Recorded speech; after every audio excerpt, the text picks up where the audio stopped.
शादी की रात मैं पहली बार अपने पति को देख रही थी। वो बहुत कमज़ोर था और मुझसे कहने लगा, मुझसे दूर रहो, मुझे लड़कियों में कोई दिलचस्पी नहीं है। और फिर औरत वाला कपड़ा पहनकर वॉशरूम से घंटे बाद वापस आया। मैंने सास को कहा कि आपका बेटा नामर्द है। उसने कहा, रात में ये दवा खिलाना, फिर देखना अगली रात मैं दूध में दवा मिलाकर खिलाई। तो उस रात मेरे पति ने जो मेरे साथ किया, तौबा तौबा। मैंने शादी से पहले अपने पति को नहीं देखा था, क्योंकि मैं एक धार्मिक खानदान से थी और हमारे घर में इस तरह कोई रस्म रिवाज नहीं था। मुझसे पूछा जरूर गया था कि तुम्हारी शादी फला इंसान से करेंगे जिसका ये कारोबार है, तो मैंने भी हाँ कर दिया था और मुझे कोई मंजूरी नहीं देनी पड़ी। मैंने भी कह दिया कि मुझे मंजूर है। शादी हो गई, पति तो देखा तो मेरा पति बहुत ही दुबला पतला था। वो तो मुझसे भी बहुत ज़्यादा पतला था। उसने सामने तो मैं बहुत बड़ी उम्र की लग रही थी, जबकि मेरी उम्र इतनी ज़्यादा नहीं थी। और फिर मेरे पति ने मुझे एक बहुत ही अजीब बात बताई, जिसको सुनकर मेरे कदमों तले से ज़मीन निकल गई। कहने लगा कि मुझसे दूर रहो, मुझे औरतों में कोई दिलचस्पी नहीं है। मैं ये बात सुनकर हैरान रह गई। मुझे लगा कि मेरा पति मुझ पर रौब जमाने की इस तरह की बातें कर रहा है, लेकिन 2 पल के बाद उसने जो किया वो मैं देखकर मेरी आंखें फटी की फटी रह गई। वो वॉशरूम में गया और औरतों के कपड़े पहनकर बाहर आया। लेकिन फिर मेरी सास ने मुझे ऐसा तरीका बताया कि मैं अपने पति से डरने लगी और सोचने लगी कि ये पहले की तरह ही हो जाता तो अच्छा था, क्योंकि अब उसने रोज रात को एक ऐसी हरकत दुल्हन बनी अपने कमरे में बैठी थी। पति को पहली बार आज ही देखना था। सोच रही थी कि मेरा पति किस किस्म का इंसान होगा, मोटा होगा, पतला होगा, लंबा होगा या छोटा, दिखने में कैसा लगता होगा, कैसा स्वभाव होगा, मुझे इज्जत से बात करेगा या रौब जमाना शुरू कर देगा, क्योंकि मेरी उससे बिल्कुल कोई भी बात नहीं हुई थी। आजकल ऐसा जमाना नहीं था, कम से कम लड़का लड़की एक दूसरे को देख तो लेते ही थे। लेकिन ये सब मेरे खानदान वालों को वजह से हुआ था, जो ज़रूरत से ज़्यादा धार्मिक बनते, जबकि मेरे पिता को नहीं पता था कि ये सारा नाटक उनके सामने ही दिखाया जाता है। जब वो घर से निकल जाते हैं तो मेरे बाकी भाई बहन अपने अपने मोबाइल में पकड़ कर बैठ जाते हैं। घर में गाने भी चलते हैं, टीवी भी, मेरी माँ ड्रामा शो भी देखती है। बस मेरा पिता घर में आते ही सारे एक कोने में दुबक कर बैठ जाते। पति कमरे में दाखिल हुआ तो उसे देखकर मैं हैरान रह गई। मेरा पति क्या किसी हॉस्पिटल से उठकर आ रहा हो, जिसने 7-8 महीने की बीमारी काटी थी। वो बिल्कुल ही दुबला पतला था, लेकिन पतला होना एक अलग बात है। मेरा पति बहुत ही कमज़ोर था।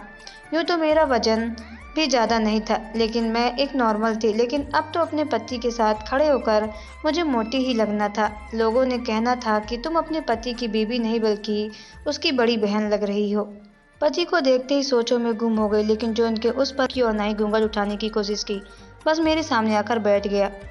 मुझे मेरे मुंह दुखाई का देखकर तोहफा देने लगा। कहने लगा, माँ ने दिया है। मैंने कहा कि ये तोहफा आपने नहीं लिया। कहने लगा कि मुझे इन सब चीज़ों का शौक नहीं है। मैं थोड़ा सा मुस्कुराई तो साथ ही मेरे पति ने मुझे डांटा और कहने लगा कि मेरे करीब आने की कोशिश मत करना, मुझे तुमसे कोई रिश्ता नहीं रखना। मैंने कहा कि क्यों, ये शायद आपकी मर्जी के खिलाफ हुई है क्या? तो कहने लगा, शादी और मर्जी की बात नहीं है, मुझे तुमसे क्या, मुझे किसी से शादी भी नहीं करनी थी। मैंने कहा कि क्यों, आपकी शादी की उम्र है, फिर आपने शादी क्यों नहीं करनी है? कहने लगा कि तुम एक दिन की दुल्हन हो, ये तुम्हारी जुबान कैसे तलवार की तरह चल रही है। मुझे शादी इसलिए नहीं करनी कि मेरे पति ने मुझे ऐसी वजह बताई कि मैं हैरान रह गई। मुझे उम्मीद नहीं थी कि मेरा पति मुझे बता देगा, वो भी शादी की पहली रात। उसने कहा कि मुझे औरतों में कोई दिलचस्पी नहीं है।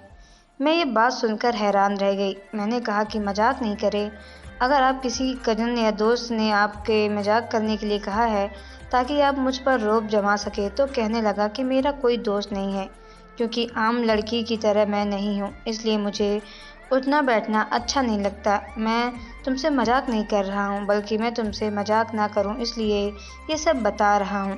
मैं बुरी तरह रोने लगी, क्योंकि मैंने आज से पहले इस तरह का मंजर कभी नहीं देखा था। देखना तो दूर, मैंने तो सुना भी नहीं था। मेरा पति मेरे सामने खड़ा था, लेकिन उसके शरीर पर जो कपड़े थे वो उसके नहीं थे, बल्कि किसी औरत के कपड़े थे। वो एक औरत के लिबास में मेरे सामने मौजूद था, यहाँ तक कि उसने सर पर बिग भी लगा रखी थी। अब तो मजाक की हद पार हो चुकी थी। कौन अपनी शादी की पहली रात को इस तरह की हरकतें करता है? मैंने कहा, ये सब क्या है? तो उसने कहा कि हकीकत है जो मैंने तुम्हें पहले दिन ही दिखा दी है, ताकि तुम अपने दिल में कोई उम्मीद ना बांधो और इस तरह की कोई बात ना सोचो। मैं एक नामर्द हूँ और मुझे इस बात पर कोई दुख नहीं है। मेरा पति तो एक-एक के बाद एक मुझ पर इस तरह की खबरें गिरा रहा था कि मेरी जगह कोई और लड़की होती तो शायद अब तक पागल हो जाती। लेकिन मैंने किसी तरह खुद को संभाला और कहा कि आप मर्द हैं, आपको मर्दों की तरह पेश आना चाहिए। आपको इस चीज़ से लड़ना होगा। उसने कहा कि डॉक्टर बनने की ज़रूरत नहीं है। मैं बहुत छोटा था, तब से सब मेरे साथ डॉक्टर बनते थे। लेकिन फिर मुझे सारे डॉक्टरों ने जवाब दे दिया। इसका मतलब मेरी सास को ये बात पता थी। ऐसा नहीं था कि मेरे पति ने ये बात किसी से छुपाई थी। ये बात मेरे पति ने हमारे ख़ानदान को पता थी। तभी तो सब अजीब सी नज़रों से देख रहे थे, कानों में बातें कर रहे थे। मुझे इतना तो अंदाज़ा हो गया कि शायद मेरे खिलाफ़ बोल रहे हैं, लेकिन ये नहीं पता था कि वो दरअसल मुझ पर हंस रहे थे। यहाँ पर मेरा मुजरिम मेरा पति नहीं बल्कि मेरी सास थी, जिन्होंने जानते बूझते अपने बेटे के साथ मेरी शादी करवा दी। और अब मुझे उनसे ये सवाल करना था। मैं एक तरफ बैठकर रोने लगी, जबकि मेरा पति खुद को आईने में देखते हुए अपने नकली बाल संवारते हुए कोई गाना गा रहा था। और ये मंजर देखकर मुझे उल्टी आ रही थी।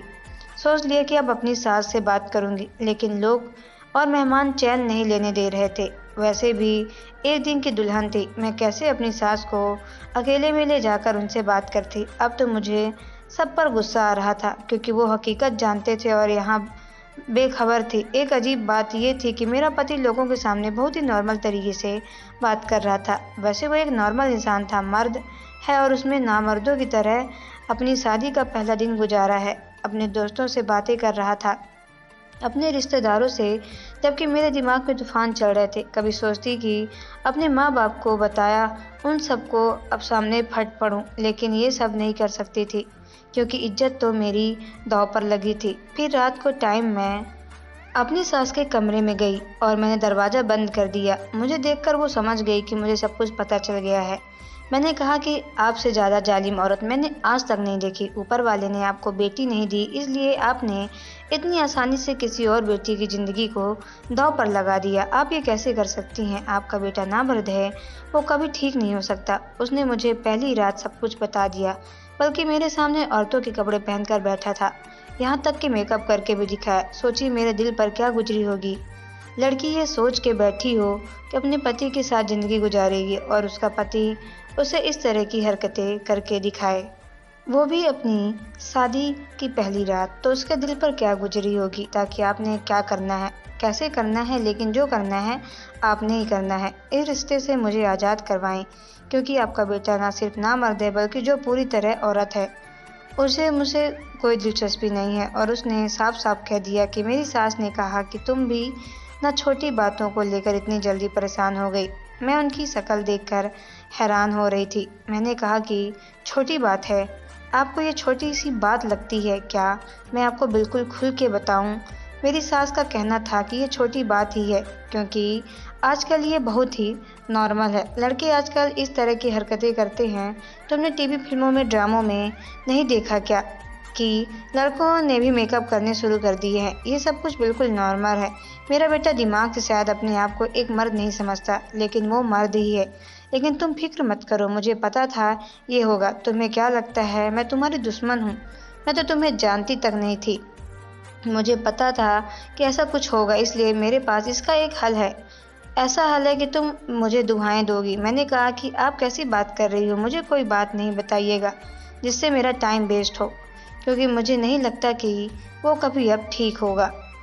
मेरी सास ने अलमारी से कुछ निकाला जो दवाइयों की डब्बी लगती थी, जिसमें बहुत सारी गोलियां नजर आ रही थी। मेरी सास ने कहा कि बस एक गोली किसी तरह से उसको खिला देना, फिर देखना कि वो बिल्कुल ठीक हो जाएगा। मैंने अपनी सास से कहा कि सारी ज़िंदगी मुझे उसको ये गोलियां खिलानी पड़ेगी। तो मेरी सास ने कहा कि नहीं, दरअसल ये इसका इलाज है, लेकिन वो लेता नहीं। अगर 2-3 दिन, महीने ये गोलियां खा लेगा तो देखना वो बिल्कुल ठीक हो जाएगा।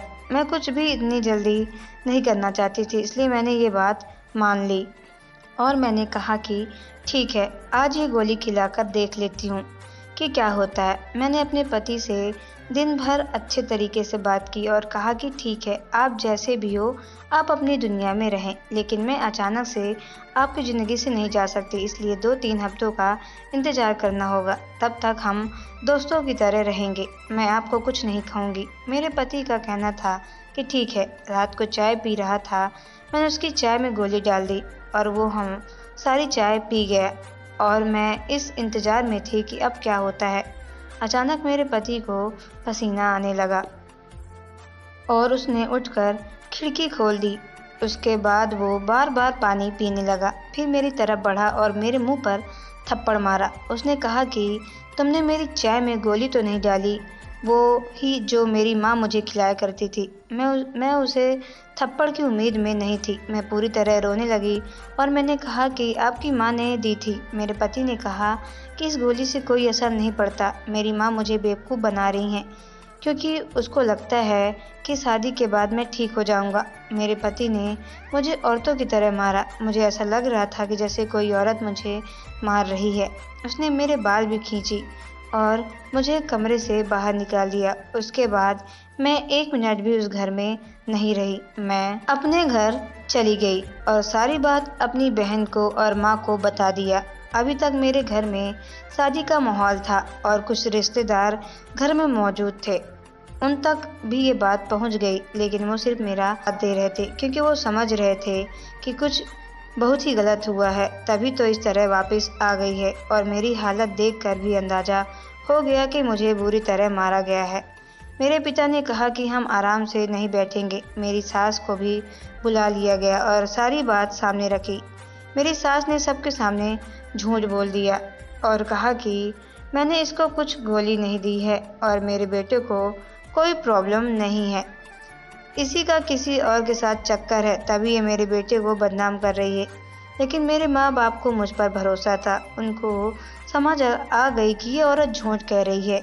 हमने उसी टाइम ये फैसला कर लिया कि मैं उसके साथ नहीं रहूँगी, या मुझे डिवोर्स देगा या मैं उसे खुद ले लूँगी। उसने मुझे डिवोर्स दे दी और फिर मैं अपने घर आ गई, लेकिन मेरी ज़िंदगी बर्बाद हो गई। मैं सिर्फ 3 दिन की दुल्हन थी और मेरे साथ इतना बुरा सलूक हुआ है। ये हादसा मुझे हमेशा याद रहा। मैंने दोबारा शादी करने से मुंह फेर लिया और अभी तक मैंने दोबारा शादी नहीं की। तो दोस्तों, आपको ये स्टोरी कैसी लगी कमेंट बॉक्स पे ज़रूर बताएं। अगर आप हमारे चैनल पे नए हो तो चैनल को सब्सक्राइब करके बेल आइकन को प्रेस कर ले, ताकि आने वाली सभी वीडियो का नोटिफिकेशन आपके मोबाइल पे सबसे पहले पहुंचे, क्योंकि मैं ऐसे ही वीडियो आप लोगों तक लाती रहती हूँ। तो चलिए मिलते हैं नेक्स्ट वीडियो पे। Okay bye, take care. तब तक के लिए धन्यवाद।